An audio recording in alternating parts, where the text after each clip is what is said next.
offert par STM Ténéré Transport Voyageurs. STM, une nouvelle façon de voyager.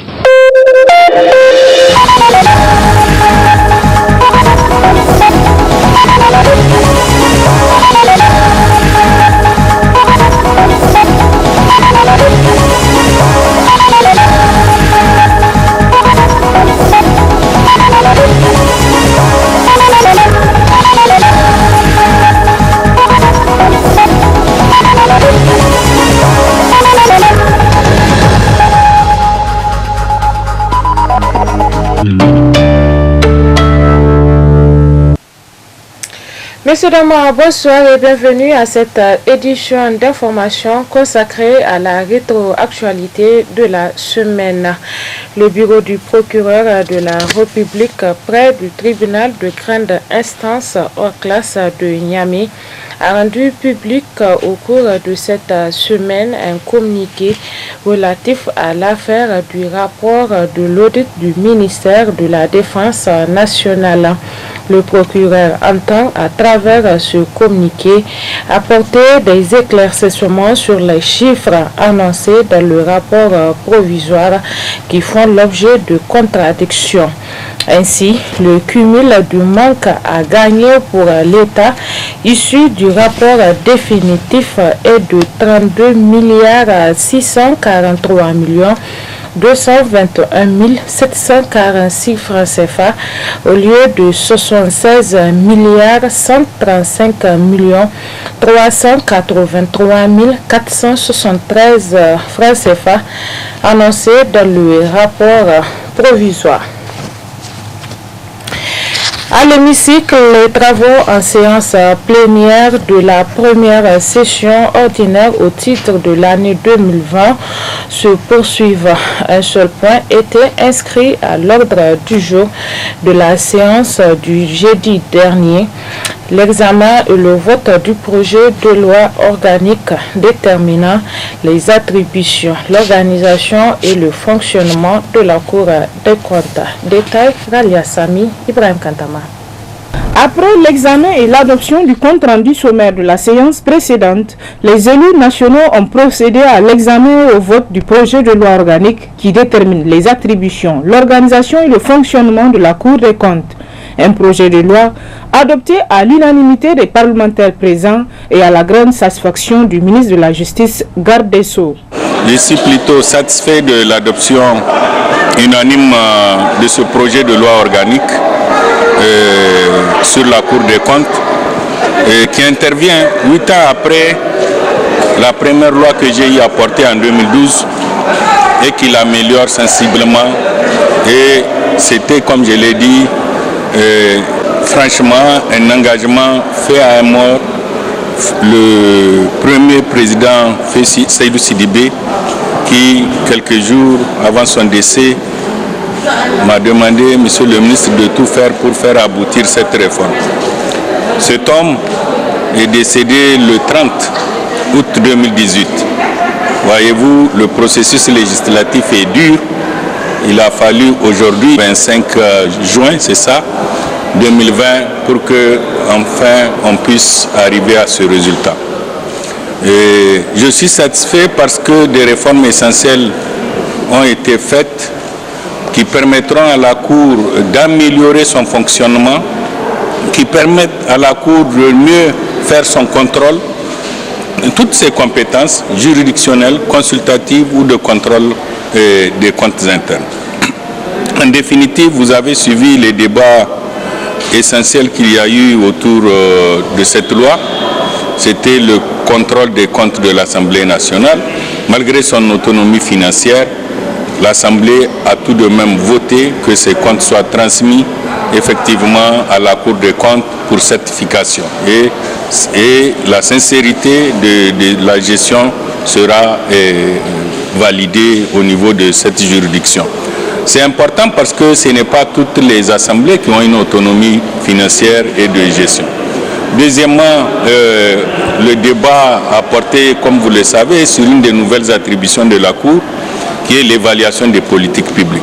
C'est essentiel Le gouvernement est à l'action, l'Assemblée nationale aussi, et il est désormais prévu que la Cour constitutionnelle puisse assister le gouvernement et l'Assemblée nationale dans l'évaluation des politiques publiques. C'est important, c'est une évaluation de la qualité, de l'impact de la mise en œuvre de ces politiques publiques. J'avais donné l'exemple de 2 programmes qu'il y avait au ministère de la Justice, l'accès à la justice, l'humanisation du milieu carcéral. Chacun de ces programmes peut faire l'objet d'évaluation de la part de la Cour des comptes. Ça, c'est une des nouveautés qui sont essentielles. Cette loi est d'une importance capitale pour la Cour des comptes. Comme vous le savez, la Cour des comptes est une institution. Elle a été érigée en institution pour permettre de contrôler tous les comptes publics. Quand je dis tous les comptes publics, c'est les comptes au niveau du gouvernement, au niveau de toutes les institutions de la République, y compris les comptes de l'Assemblée nationale qui jouit d'une autonomie financière. Mais n'empêche que l'article 83 de la Constitution a été modifié pour permettre à la Cour des comptes de contrôler également les comptes de l'Assemblée nationale. Et nous l'avons voté ce matin à l'unanimité de tous les députés. Parce que c'est une institution qui a son importance. Compte tenu de ce qui se passe actuellement, le contrôle des comptes, nous avons considéré au niveau de l'Assemblée nationale que c'est quelque chose qui est très important et que nous devons donner tous les moyens à la Cour des comptes pour pouvoir faire ce travail-là. Ainsi donc, l'arsenal juridique encadrant la Cour des comptes de notre pays vient d'être renforcé avec l'adoption par les députés de cette présente loi qui lui permet désormais d'assurer certaines fonctionnalités telles que le contrôle de la politique gouvernementale et celui du compte de l'Assemblée nationale qui jadis était indépendant. Autre actualité ayant marqué cette semaine, c'est l'ouverture de la session ordinaire du Conseil supérieur de la communication au titre du mois de juin 2020. L'ordre du jour de la session comporte 5 points que vous retrouverez dans ce reportage de Aïda Clément. Cette présente session du Conseil supérieur de la communication se tient dans un contexte sociopolitique particulier, imposant aux médias un traitement plus professionnel de l'actualité. C'est en ce sens que le président du Conseil supérieur de la communication, dans son discours, est revenu sur leur mission d'informer, de sensibiliser, tout en respectant l'éthique et la déontologie. Notre session se tient dans un contexte sociopolitique relativement tendu, qui impose aux médias un traitement plus professionnel de l'actualité que d'être de simples relais diffusant et publiant sans traitement des informations susceptibles d'exacerber les tensions et aussi troubler la paix et la quiétude sociale dans notre pays à tant besoin. En ces circonstances, je me dois de rappeler aux responsables des médias leur impérieuse obligation constitutionnelle de favoriser le débat démocratique et de promouvoir les droits humains fondamentaux, les langues et les produits sportifs et culturels nationaux, l'unité nationale, la tolérance et la solidarité, la paix et la sécurité entre les communautés, ainsi que la lutte contre toute forme de discrimination. Il est évident que les médias nigériens, qu'ils soient publics ou privés, audiovisuels, écrits ou électroniques, sont libres d'impression et de diffusion, mais sous réserve du respect de l'ordre public, de la liberté et de la dignité des citoyens. Ils doivent donc savoir judicieusement jouir de cette liberté garantie par la Constitution, sans perdre de vue le rôle de modération du régulateur dans des situations conflictuelles. La présente session du Conseil supérieur de la communication au titre du mois de juin 2020 comporte à son ordre du jour 5 points. Examen et adoption du procès verbal de la session de mai 2020, information sur le CC, examen et adoption du projet de délibération modifiant et complétant la délibération numéro 001/CC du 23 mai 2018 portant règlement intérieur du CC, examen et adoption des travaux des commissions d'instruction, 5 questions diverses. Ainsi, au-delà des modalités de délibération du Conseil supérieur de la communication et des conditions de mise en œuvre du régime disciplinaire des membres du CSC qu'a fixé le règlement intérieur, nous devons prendre en compte les modalités de mise en œuvre des mesures conservatoires prévues par la loi. Le projet de délibération modifiant et complétant la délibération numéro 001/CC du 23 mai 2018 portant règlement intérieur du CSC, faut-il le rappeler, est inscrite à l'ordre du jour de la présente session conformément à l'article 18 nouveau de la loi numéro 2018-31 du 16 mai 2018 portant composition, attribution, organisation et fonctionnement du Conseil supérieur de la communication, qui dispose qu'en cas de manquement aux obligations qui s'imposent aux organes de presse publics et privés et aux moyens de communication en général, le président ou le bureau du Conseil supérieur de la communication peut, selon la gravité du manquement, sans préjudice des sanctions prévues aux articles 17, 19, 20 et 21 de la présente loi, prendre l'une des mesures conservatoires suivantes: l'arrêt immédiat de la diffusion de l'émission, l'interdiction de la rediffusion de l'émission, la suspension provisoire de l'émission, la fermeture temporaire de l'organe. Les mesures conservatoires ci-dessus énumérées sont obligatoirement inscrites à l'ordre du jour de la prochaine session du CSC.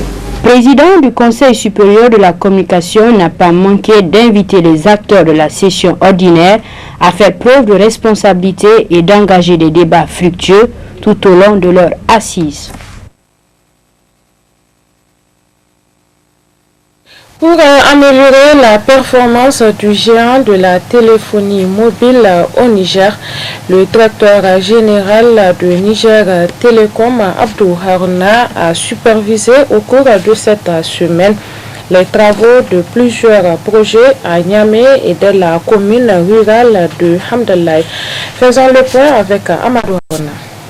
Première étape de la sortie du directeur général de Niger Télécom, la centrale dotée de nouveaux équipements et matériels à la cour de Niger Télécom. 3 entrepôts ont été visités ainsi que le garage et l'infirmerie. De la commune rurale de Hamdallah, des grands travaux ont été engagés. Il faut rappeler que la stratégie du management de Niger Télécom s'articule autour de certains axes fondamentaux, dont l'extension du réseau des systèmes d'information pour l'acquisition de nouvelles infrastructures, avec plusieurs projets également, des projets pour la modernisation du réseau des systèmes d'information. Le développement des services à valeur ajoutée innovant comporte plusieurs projets dans le système de mobile money. Niger Télécom n'est pas une société de téléphonie mobile seulement. Nous avons des infrastructures lourdes sur lesquelles nous travaillons. Vous savez très bien que nous sommes les seuls détenteurs de la fibre optique ici au Niger. Et donc, tout ce qui est de la transmission en matière de télécommunication vient de chez nous, la plupart.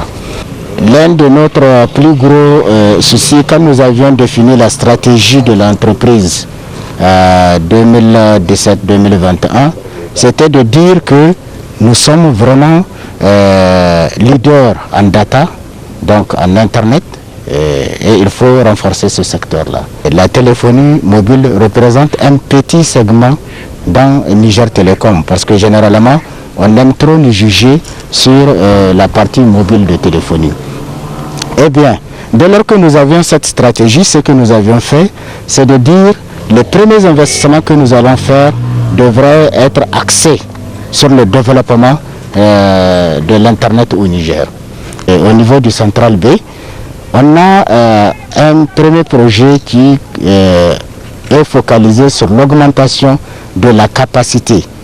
On est en train de passer de 10 gigas à 80 gigas et avec 12 autres équipements qui font 12 gigas chacun. Alors, pourquoi on est en train de faire ça? C'est pour répondre à la demande très croissante au fait au Niger sur l'Internet et aussi les opérateurs qui nous demandent des grandes capacités. Il faut qu'on arrive à satisfaire cela. Et nous avons un autre projet qui est sur le Wi-Fi. On veut faire du Wi-Fi, des hotspots, du Wi-Fi grand public pour vraiment essayer d'aider la population nigérienne à avoir accès à l'Internet partout où ils sont et à un tarif très moins cher. Nous avons d'autres projets qui nous permettent, même pour la gestion de nos activités, la supervision de nos activités, la sécurisation de nos données et aussi permettre aux opérateurs et à des entreprises ou même des organisations internationales de venir stocker leurs données chez nous. Donc c'est là où vous avez vu dans le sous-sol là, on est en train de réfectionner le sous-sol. Vous avez vu des équipements dans les magasins et même à côté du sous-sol qu'on est en train d'amener pour faire le centre de données et aussi un grand centre de supervision de toutes nos activités qu'on va désormais voir directement à partir d'une salle. Ce site-là, qui a été acquis depuis le projet Exim Bank, mais dont un certain nombre d'équipements manquent pour vraiment mettre les BTS. Alors ce projet aujourd'hui, comme vous le constatez, il a vu le jour. On va connecter de Niamey jusqu'à Tawap via Filangué. Des efforts qui ont contribué à améliorer la santé de l'entreprise. Tous ces investissements-là ont été faits sur fonds propres de Niger Telecom. Et ces investissements avoisinent les 7 milliards de francs CFA. De 2017 à 2020, nous avons amélioré la situation financière de l'entreprise. Une entreprise qui passe de 24 milliards de chiffre d'affaires à 43 milliards de chiffre d'affaires doit dans son programme avoir un plan d'investissement sur fonds propres. Et c'est ce que nous avions fait. Nous étions passés de moins 10 milliards en 2016 à aujourd'hui 3,4 milliards en positif de résultats nets opérationnels. Donc la santé de l'entreprise est en train de s'améliorer. Les investissements colossaux ont permis à Niger Telecom de marquer la différence et gagner la confiance de sa clientèle. Ouverture mardi dernier d'un atelier de formation à l'endroit des journalistes. Un atelier organisé par la Maison de la Presse en partenariat avec la cellule MCI avec pour thème sécurité et liberté de la presse. Compte rendu Aïda Clément sur les images de nos confrères de Niger 24. Suite à cette pandémie du Covid-19, les journalistes ont été confrontés à l'insécurité sanitaire. C'est dans cette optique que la Maison de la Presse, en partenariat avec la cellule MCA, ont mobilisé leurs efforts pour un renforcement de capacité à l'endroit des journalistes face à toute situation d'insécurité. Après une série de formations interrompues par l'avènement de la pandémie de Covid-19, nous reprenons nos activités avec aujourd'hui une formation sur la thématique sécurité des journalistes et liberté de la presse. Chers confrères, la recrudescence des atteintes à la sécurité des journalistes lors de conflits a ouvert un débat sur les conditions d'exercice de la profession en situation de conflit armé.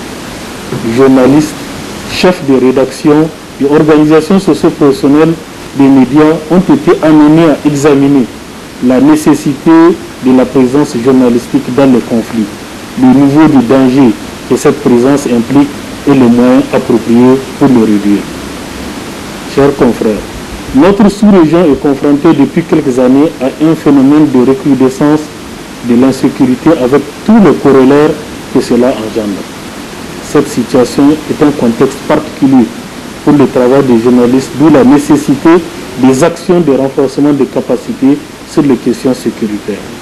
La présente rencontre vise donc à partager les connaissances et expériences en matière de sécurité relatives au travail des journalistes en période de conflit. Cet atelier de formation qui durera 2 jours permettra aux journalistes de mieux connaître les moyens de gérer toute situation de crise et de trouble. 22 jours après la reprise des cours pour parachever l'année scolaire en cours, quel est le taux d'exécution du programme? Élément de réponse avec Ralia Sami et Abdoumouni Abdraman. Le châtiment corporel est une forme de punition dont l'objectif est d'infliger une douleur physique afin d'amener une personne reconnue coupable d'une faute ou d'un délit à un repentir et à éviter la récidive.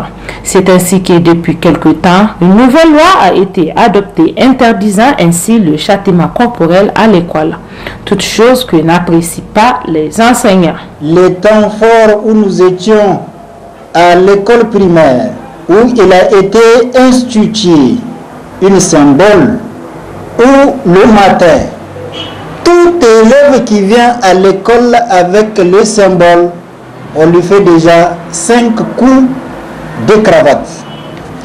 Et cela avait amené les élèves à apprendre leurs leçons. Cela avait amené les élèves à avoir le goût de parler le français.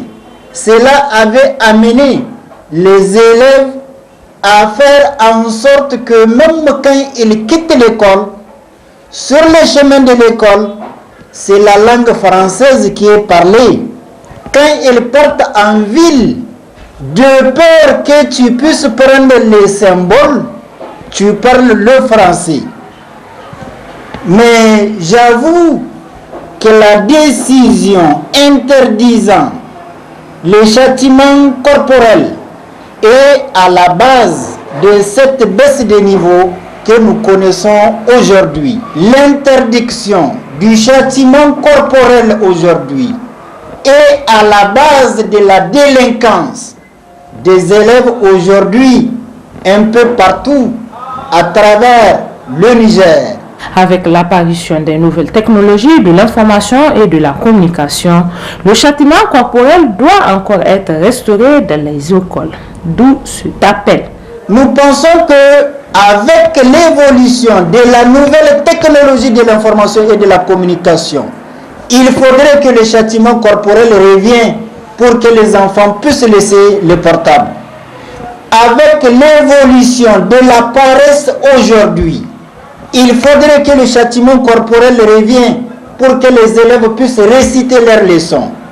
Avec la façon dont les parents aiment leurs enfants, ils ne veulent pas que même une mouche les touche pour que ces enfants puissent être des enfants qui peuvent relever le lendemain meilleur, qui seront des enfants où on dira que l'enfant d'un tel a étudié.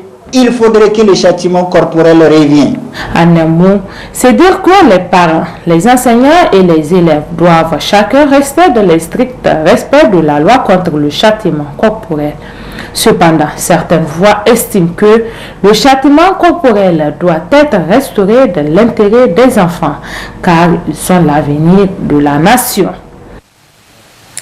La reprise des cours est-elle effective à l'université Abdou Moumouni de Niamey? Élément de réponse avec le secrétaire général adjoint de l'IENUN, Mamad Hashimou, que je vous propose de suivre.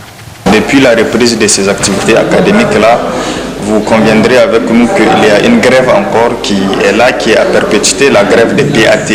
Et les PAT, ils constituent une partie intégrante, une grande composante de l'université. Ça veut dire que tant que ces PAT-là sont en grève, il y a un dysfonctionnement du fonctionnement de l'université, notamment la question des inscriptions, la question des relevés de notes, la question des délibérations, et ainsi que même la question aujourd'hui liée aussi à la question de l'ouverture des salles, parce que vous savez que les PAT, ça regroupe parmi eux, il y a les gardiens, il y a les administrateurs qui interviennent au niveau des scolarités, il y a aussi donc les gardiens, tantôt comme je l'ai dit, qui sont chargés de l'ouverture des salles, et que tant qu'ils sont en grève, ils estiment que ça fait partie intégrante de leur mission, l'ouverture des salles et autres. Donc ils ne le font pas. Du coup, nous avons pratiquement dans plusieurs facultés où les cours programmés ne sont pas effectués du fait de cette grève-là des PAT. En dehors de cela, une autre difficulté que nous rencontrons, c'est lié aujourd'hui au manque des infrastructures. Vous connaissez l'université de Niamey aujourd'hui, les difficultés, l'une des plus grandes difficultés à laquelle nous faisons face, c'est un manque criard des infrastructures. Aujourd'hui, si je prends seulement l'exemple d'une faculté comme la faculté des lettres et sciences humaines, qui a plus de 13 000 étudiants, mais qui n'en dispose pas aujourd'hui d'un amphithéâtre de 1000 places. Nous avons des salles de cours, nous avons des amphithéâtres où quand vous partez, les étudiants qui sont au dehors de la salle sont plus nombreux que ceux qui sont à l'intérieur.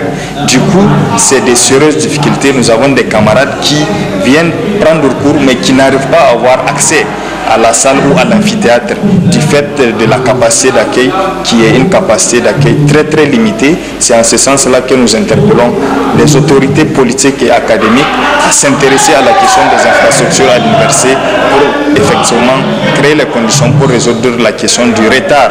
Et qu'on peut dire que quel qu'en soit aujourd'hui la question de la rentrée, vous le savez, on peut dire que la rentrée elle est effectuée, mais tant qu'il n'y a pas de conditions nécessaires, tant qu'il n'y a pas un dispositif réel d'accompagnement, tant qu'il n'y a pas de dispositifs techniques qui vont accompagner cette rentrée-là, on peut dire que c'est peine perdue.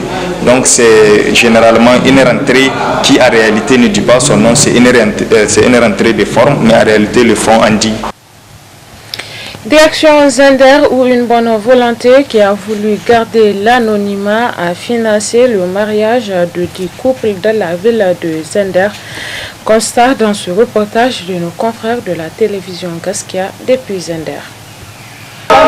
Nura da Aishatu, Nura da Nana Aishatu, sadaki da 50 ya biya. Maryam da Malam Isa, Asama'u da Malam Sagiru, sadaki da 50 ya biya. Liste à main, couple après couple, ce marabout épelle les différents noms au grand imam qui procède à son tour au scellage de l'union sacrée par des fatias. Nous sommes à la devanture du sultanat du Damagaram où les mariages de 10 couples sont pris en charge par un particulier qui a voulu garder l'anonymat. Imam Harou nous explique. Duba, za mu hala mu gani in yayu a nemi 10 ku tace su. Il m'a appelé de l'extérieur du Niger pour me dire qu'il voulait aider les divorcés à se remarier. Il m'a demandé de faire la sélection. Lorsque j'ai passé l'information au niveau de ma mosquée le vendredi, j'ai enregistré sur le champ 81 candidatures.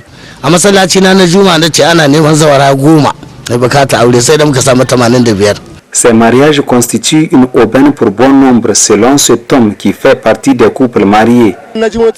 Certains nous disent que nous n'avons rien, mais la question ici c'est la récompense qu'il aura de la part du Seigneur. Il y a des gens qui veulent se lancer mais attendent de voir la suite. Nous prions pour que ces mariages perdurent.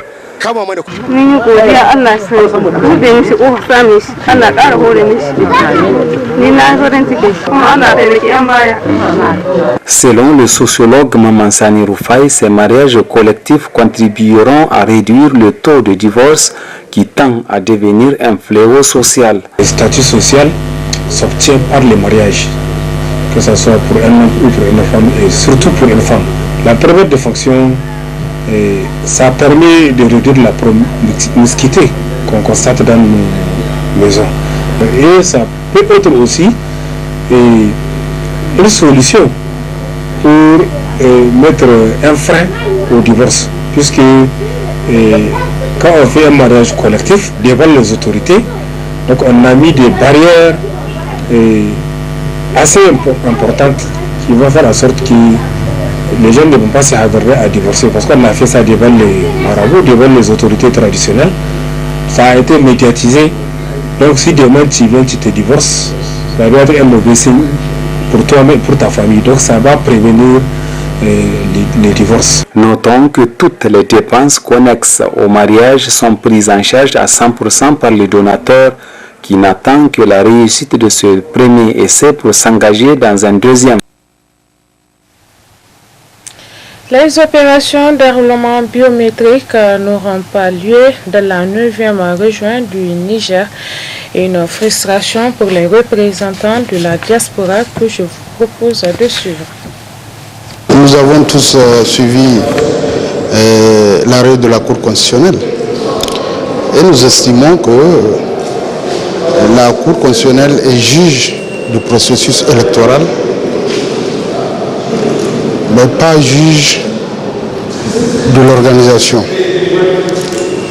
des élections législatives. Donc, on est là, on va essayer de voir. De toutes les façons, la diaspora est en alerte. Et ce que nous pensons, dans peu de temps, les frontières seront ouvertes. Et nous estimons que la CENI ira dans les pays pour enregistrer ces Nigériens. Il y a une question que les gens ne prennent pas en compte. Aujourd'hui, nous de l'extérieur, nous avons des problèmes de carte nationale d'identité dans les autres pays. Pourquoi? Parce qu'ils nous demandent les cartes biométriques. Si aujourd'hui dans notre pays, il faut essayer d'analyser vous-même, dans notre pays, au niveau du pays, tous les Nigériens ont des cartes biométriques, sauf les Nigériens de l'extérieur. Est-ce que c'est normal? Même pas les élections. Est-ce que c'est normal? Alors que dans les autres pays, on nous embête par rapport aux cartes nationales d'identité. Il y a des gens qui nous jettent avec ces cartes pour dire que, parce que ce n'est pas biométrique, ils n'ont rien à foutre avec ça. Donc vous voyez ce que nous allons perdre.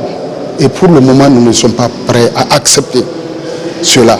Et je le dis et je le redis, bientôt les frontières seront ouvertes et je pense que la CENI va revenir sur sa position et le gouvernement va l'emboîter. Nous bouclons cette rétroactualité avec les routes qui deviennent impraticables à chaque saison de pluie. Le constat est de Hamadou Haruna sur les images de Ibrahim Kantama. Malgré les efforts consentis par les autorités de la ville de Niamey, ils n'arrivent toujours pas à cerner avec exactitude et congérer les problèmes dont souffrent les voies pendant la saison des pluies.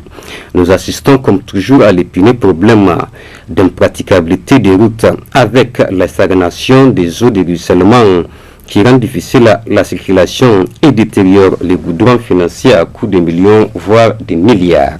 D'habitude, le curage des caniveaux s'est fait en amont, mais on peut remarquer qu'ils sont remplis, ces mêmes caniveaux, de saleté, autres détritus en tout genre, qui rendent difficile l'évacuation des eaux. La ville de Niamey a peut-être des moyens modestes et limités pour faire face à ces problèmes qui pourtant ne doivent pas chaque année rester éternel, faute de solutions, tout en contribuant à la dégradation de nos routes.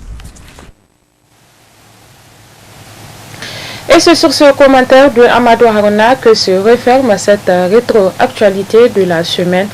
Merci à vous de l'avoir suivi au nom de toute l'équipe technique et rédactionnelle qui m'a aidé à vous la présenter. Je vous souhaite de passer une excellente soirée et aussi un bon début de semaine. Au revoir.